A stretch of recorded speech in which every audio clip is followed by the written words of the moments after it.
this is something that I've done so many times. And I used to think maybe I'm just lazy, and maybe it's fine to be lazy, and maybe I should just get used to being lazy, or I just am just not that disciplined.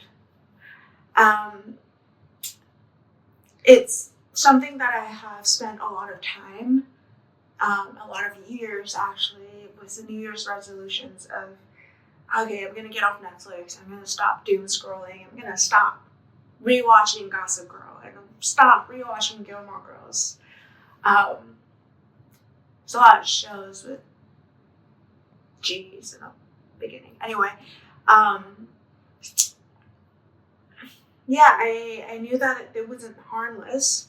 I was trying to stop doing this. I was making these resolutions to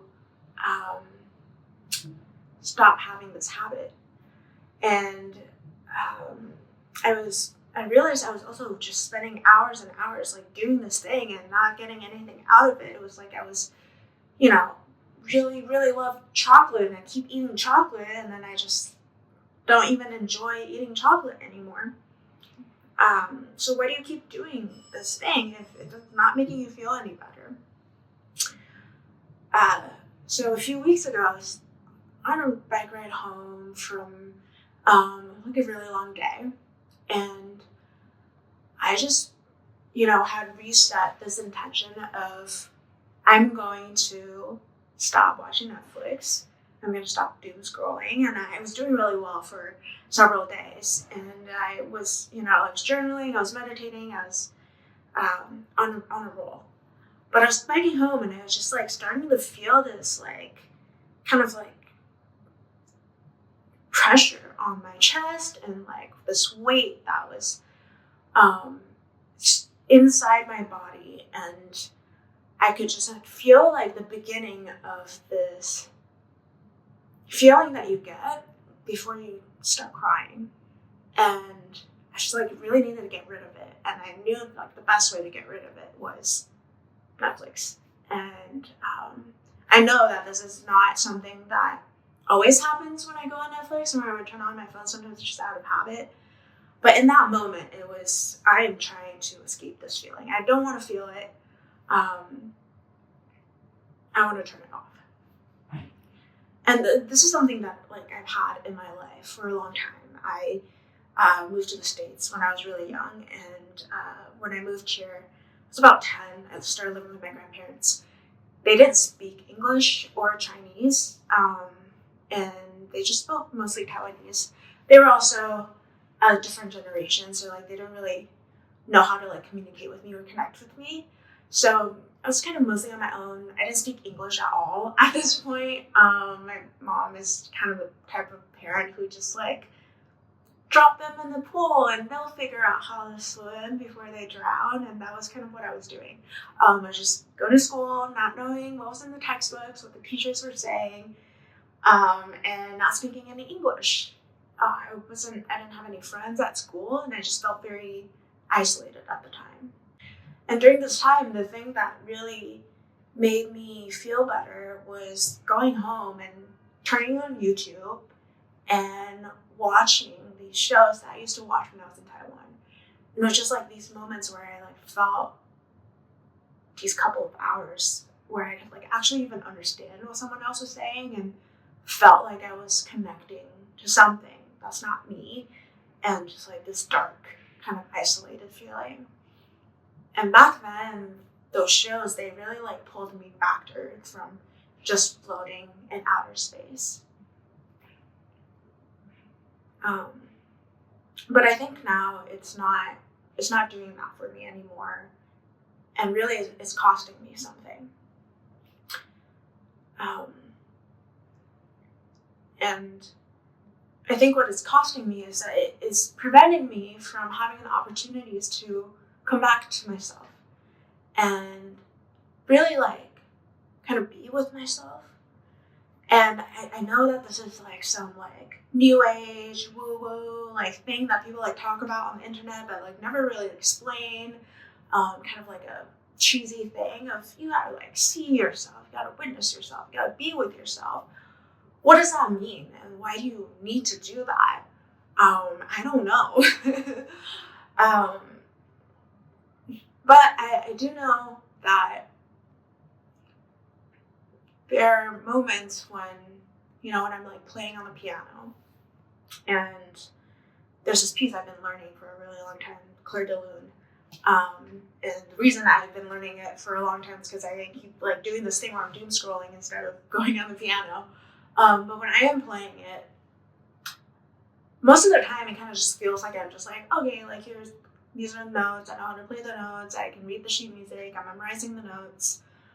But then there's these like kind of like seconds or half minutes where I just feel like the music is like really, it's coming from somewhere really, I wouldn't even say deep. It's just like it feels like I'm like connected to something, and it's coming from my stomach, it's coming from my arms, and it's going through into the keyboard, and I can feel the melody like under my fingers, and I'm like almost crying. And I think when you connect to yourself, that's like the moments that you get to have. And there are also like other moments, like I've been figure sketching a lot, and I go to this figure drawing studio, and the studio owner, he's like art teacher that I go to art class, and he hires like the best dancers in the city. He auditions them for hours, and then they are so beautiful with like their poses. They're so expressive, and I know it's beautiful, and I can feel it sometimes. But then there are times when I'm just looking at it, and I just really like feel nothing. It's like this glass panel between me and what's in front of me, and I think you just become numb at a certain point when you keep disconnecting from yourself like that. Like it's costing you when you don't sit with yourself in those really hard moments. It's these other moments when there's an opportunity to experience presence, experience beauty, and you're just feeling nothing. And I think the cost when you're scrolling is not really losing time, or like you're not being productive, and you could be doing so much more, and like it's like a bad habit, and you don't want to have bad habits, and it's just there's all these like other, I don't know, like a list of things that you can come up with. But I think the most important thing is like you're now just losing access to being alive. You're flattening your experience. You can't feel grief anymore, and so grief and wonder and awe and joy, they all kind of like, they're like depths of experiences that you don't get to have anymore if you keep just ignoring all the bad parts. And I think that maybe feeling all of it is the only way to really be present and to be alive. And I know that for me, I don't want to live my life performing and just going through the motions. I want to be here. I want to feel everything. I want to be filled with excitement and inspiration. I want to be brought to poetry and expression, and to really feel like my friends when they're sad, when they're happy, to like feel their happiness, feel their sadness, to see like all the little cute, beautiful things that are around me, and like feel the joy of it.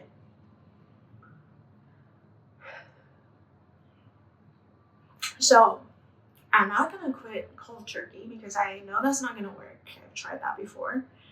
But what I started doing recently is, before I press start, before I open up Instagram Reels and YouTube Shorts, I just ask myself, well, why am I doing this? And, to like just remind myself to come back and acknowledge at least, like, how am I feeling right now? So, is there a part of you that you've been shutting out because it's too loud or too sad, too painful to face?